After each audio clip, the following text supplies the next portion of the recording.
വിജയേട്ടാ, ഇത് ഏതാ സ്ഥലം എന്നറിയാവോ? ഇത് വയനാടല്ലേ? വയനാടാണ്. പക്ഷെ വയനാടിന് ഈ സ്ഥലത്തിനൊരു പ്രത്യേകതയുണ്ട്. എന്താണ് പ്രത്യേകത? ആ പ്രത്യേകത ഇവിടെയാണ് വിജയേട്ടാ നമുക്ക് പാർക്കാൻ ചന്ദനത്തോപ്പുള്ളത്. നമുക്കതൊന്ന് കണ്ടാലോ? ഇതിനെപ്പറ്റി ഒന്ന് അറിയണം. ഓക്കെ, അങ്ങനെ ഒരു സംഭവം ഉണ്ടെന്ന് അറിയണല്ലോ. വിജയേട്ടാ, അപ്പൊ ഇതാണ് നമുക്ക് പാർക്കാൻ ചന്ദനത്തോപ്പുകൾ. ചന്ദനത്തോട്ടം എന്ന് പറയുന്നത് ഇതിപ്പോ ചന്ദനം വെച്ചിട്ടുള്ളൂ. അതെ, ഇവിടെ വർക്ക് നടന്നുകൊണ്ടിരിക്കുകയാണ്. ഇതിന്റെ വർക്ക് നടന്നുകൊണ്ടിരിക്കുകയാണ്. അപ്പൊ ഈ ഒരു കോട്ടയിൽ കണ്ടിട്ട് എന്താണ് തോന്നുന്നത് ചേട്ടന്? ഫെസിലിറ്റിയോട് കൂടിയുള്ള ഒരു കോട്ടേജ് ആയിരിക്കും തീർച്ചയായിട്ടും. കാരണം ഈ ഒരു മോഡൽ ഇതുവരെ എവിടെയൊന്നും കണ്ടിട്ടുണ്ടല്ലോ. ഇല്ല അല്ലെ? അപ്പൊ നമുക്ക് ഇതിന് പുറത്ത് നമ്മൾ കണ്ടു അല്ലെ? ഒരുപാട് കോട്ടേജുകൾ ഇവിടെ നിർമ്മാണം നടന്നുകൊണ്ടിരിക്കുന്നു. പൂർത്തിയായ ഒരുപാട് കോട്ടേജുകളുണ്ട്. അപ്പൊ നമുക്ക് ഇതിന്റെ ഉള്ളൊന്ന് കണ്ടാലോ? ഓക്കെ.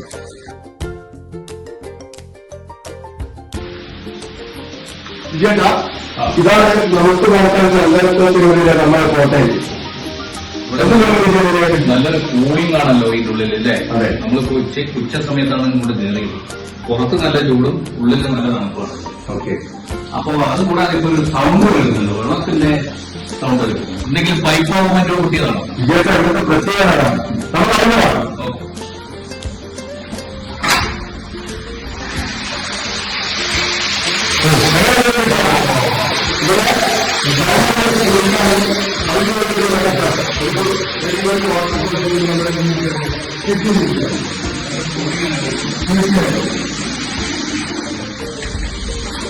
അപ്പൊ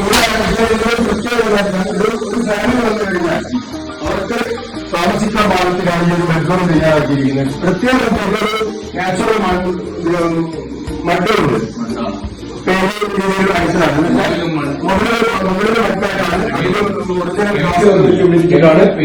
പെയിന്റൊന്നുമില്ല, എല്ലാം നാച്ചുറൽ ആയിട്ടാണ്. ഇവിടെ താമസിക്കുന്നവരുടെ ഹെൽത്തിന് കൂടി സംരക്ഷണം നൽകാൻ കഴിയും. അപ്പൊ മറ്റൊരു പ്രത്യേകത കൂടിയില്ല. ഇവിടെ ഒരു കുടുംബം വന്നു കഴിഞ്ഞാൽ നമുക്ക് എന്ത് വേണം? കുട്ടികൾക്ക് താമസിക്കാൻ വിഷയമാണ്. അതിവിടെ കാണുന്നു വിജയേട്ടൻ എന്നാവാ ഇത് വിജയേട്ടൻ. ഇവിടെയാണ് കുട്ടികൾ താമസിക്കുക. ഓക്കെ, ഇത് ഒരു ഫാമിലി വന്നതിന് കുട്ടികൾ ഇവിടെ താമസിക്കുന്നു. ആ രീതിയിലുള്ള അറേഞ്ച്മെന്റ് ഇവിടെ ചെയ്തിരിക്കുന്നു. അതാണ് തീർച്ചയായും. അപ്പോ നല്ല കാഴ്ചകൾ കാണാനുള്ള തീർച്ചയായും വിജയേട്ടാ. അപ്പോ എനിക്ക് പറയാനുള്ളത് വിജയേട്ട, ഇത് കണ്ടിട്ട് സ്വന്തമാക്കണം എന്ന് തോന്നുന്നുണ്ടോ? എന്നാൽ ഇവിടെ ഒരു കാര്യം വിജയേട്ട, ഇങ്ങനെ ഒരു കോട്ടയം സ്വന്തമാക്കാൻ ഒരുപാട് 10 ലക്ഷം രൂപയാണ് കമ്പനിക്ക് വിലയിട്ടിട്ടുള്ളത്. പക്ഷേ ഇവിടെ എന്തുകൊണ്ട് ഏതൊരു സാധാരണക്കാരെയും ഈ ഒരു പ്രൊജക്റ്റിലേക്ക് എത്തിക്കുക എന്ന രീതിയിൽ വെറും 1 ലക്ഷം രൂപയ്ക്ക് ഇതിന്റെ ഉടമയായി മാറാൻ നമുക്ക്. അതെ, അത് വേറൊന്നല്ല. ഇവിടെ ഇപ്പോൾ ഒരുപാട് 10 ലക്ഷം രൂപ 110 പേര് വന്നു കഴിഞ്ഞാൽ അവരുടെ പേരിലേക്ക് എന്ത് ചെയ്യും?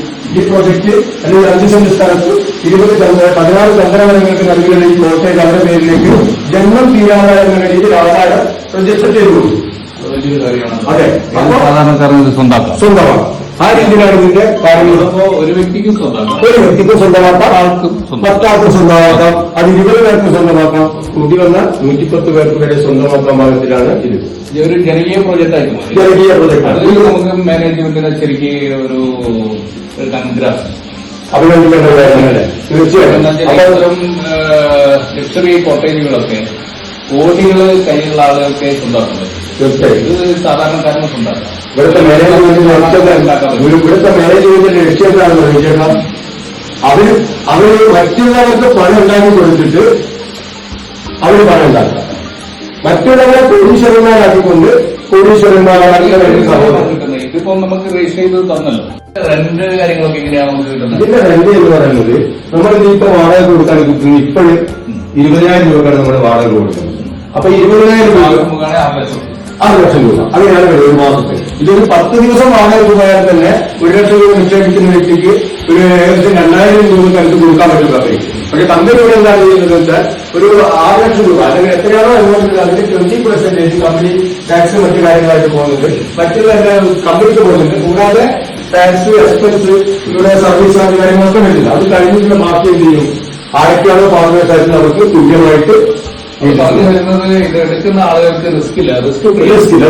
നമ്മളൊന്നും നമുക്ക് അവിടെ ഒരു ഇൻവെസ്റ്റ്മെന്റ് നടത്തുക, അതിൽ നിന്ന് മാസത്തിലുള്ള ഒരു വരുമാനം നമ്മൾ ആധാരം ആധാരം രക്ഷിച്ചിട്ടുണ്ട്. ആ രീതിയിൽ നമുക്ക് അപ്പൊ ഇതൊന്ന് സ്വന്തമാക്കിയാൽ വേണ്ടിയിട്ടാണ് ഉണ്ടാക്കിയാൽ കുഴപ്പമില്ല കുഴപ്പമില്ല. അപ്പൊ നമുക്ക് നേരെ മാനേജ്മെന്റിന്റെ അടുത്ത് കൊണ്ടുപോകാം അല്ലെ.